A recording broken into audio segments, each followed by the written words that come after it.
नेपाल एक ऐसा देश जिसे अक्सर दुनिया शांति, हिमालय और भगवान बुद्ध की धरती के रूप में जानती है। लेकिन आज वही नेपाल सांप्रदायिक तनाव और हिंसा की खबरों की वजह से सुर्खियों में है। भारत से सटे नेपाल के कई इलाकों में हालात इतने बिगड़ गए हैं कि कर्फ्यू लगाना पड़ा। पुलिस को पहले हवाई फायरिंग करनी पड़ी, फिर गोली चलानी पड़ी और अब तक कई लोगों की मौत और दर्जनों लोगों के घायल होने की खबर सामने आ चुकी है। सबसे बड़ा सवाल है, आखिर नेपाल में ऐसा क्या हुआ कि एक स्थानीय विवाद देखते ही देखते कई जिलों तक फैल गया। आज इस वीडियो में पूरी कहानी समझेंगे कि घटना कैसे शुरू हुई, कैसे बढ़ी, सरकार क्या कर रही है और आखिर इस पूरे मामले का भारत से क्या संबंध है। पूरी कहानी शुरू होती है नेपाल के सुनसरी जिले से।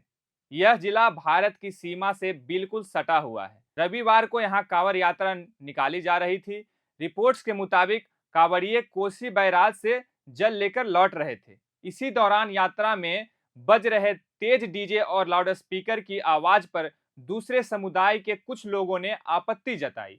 शुरुआत में यह केवल बहस थी, लेकिन कुछ ही देर में माहौल इतना बिगड़ गया कि दोनों पक्ष आमने सामने आ गए। देखते ही देखते पत्थरबाजी शुरू हो गई। स्थानीय पुलिस मौके पर पहुंची और दोनों पक्षों को शांत कराने की कोशिश की, लेकिन तनाव कम होने की बजाय लगातार बढ़ता गया।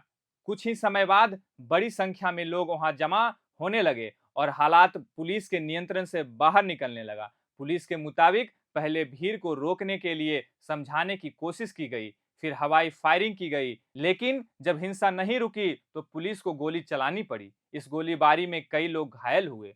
बाद में इलाज के दौरान मौतों की संख्या बढ़ गई। इसके साथ ही कई पुलिसकर्मी भी पत्थरबाजी में घायल हुए। यानी स्थिति सिर्फ दो समुदायों के विवाद तक सीमित नहीं रही, बल्कि कानून व्यवस्था की बड़ी चुनौती बन गई। इसके बाद हिंसा सुनसरी से निकलकर आसपास के इलाकों तक फैलने लगी। नेपाल के सुनसरी, सिराहा और मधेश क्षेत्र के कई हिस्सों में प्रदर्शन होने लगे। कई जगह आगजनी हुई, वाहनों को नुकसान पहुंचाया गया और प्रशासन को कर्फ्यू लगाना पड़ा। नेपाल की आर्म्ड पुलिस फोर्स यानी एपीएफ और अतिरिक्त सुरक्षा बलों को भी तैनात किया गया। सरकार लगातार लोगों से घरों में रहने और अफवाहों से बचने की अपील कर रही है। अब सवाल उठता है, क्या यह केवल अचानक हुआ विवाद था या इसके पीछे पहले से तनाव मौजूद था? यहीं से कहानी का दूसरा महत्वपूर्ण पहलू सामने आता है। नेपाल की मीडिया रिपोर्ट्स के अनुसार करीब 3 साल पहले नेपाल की सुरक्षा एजेंसियों ने सरकार को एक रिपोर्ट सौंपी थी। उस रिपोर्ट में मधेश और तराई क्षेत्र में बढ़ते सांप्रदायिक तनाव को लेकर चेतावनी दी गई थी। रिपोर्ट में कहा गया था कि धर्म और जातीय आधार पर समाज को बांटने की कोशिश हो रही है और समय रहते राजनीतिक तथा प्रशासनिक कदम उठाने की जरूरत है। हालांकि यह भी सच है कि उस रिपोर्ट की अलग अलग तरह से व्याख्या की जा रही है, इसलिए इसे हिंसा का प्रत्यक्ष कारण नहीं कहा जा सकता। लेकिन इतना जरूर है कि हाल की घटनाओं के बाद उस रिपोर्ट की चर्चा फिर तेज हो गई है। इस बीच नेपाल के प्रधानमंत्री बालेन्द्र शाह ने लोगों से शांति बनाए रखने की अपील की है। सरकार का कहना है दोषियों की पहचान कर कार्रवाई की जाएगी और किसी भी व्यक्ति को कानून हाथ में लेने की अनुमति नहीं दी जाएगी। प्रशासन लगातार संवेदनशील इलाकों पर नजर बनाए हुए है। अब भारत के लिए यह मामला क्यों महत्वपूर्ण है? क्योंकि जहां यह हिंसा हुई है वह इलाका भारत नेपाल सीमा से जुड़ा हुआ है। दोनों देशों के बीच खुली सीमा है।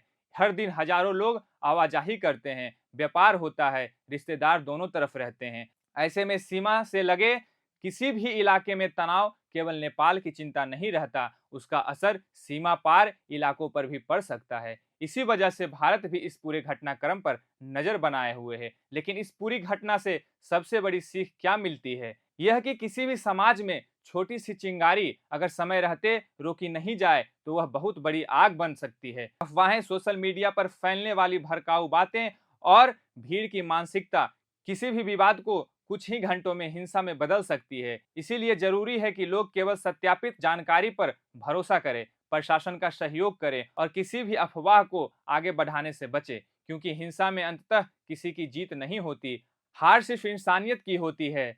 अगर यह वीडियो आपको जानकारी पूर्ण लगा हो तो इसे शेयर जरूर करें ताकि लोग अफवाह नहीं बल्कि तथ्य जानें। प्रभात खबर .com, विश्वास वही, रफ्तार नहीं।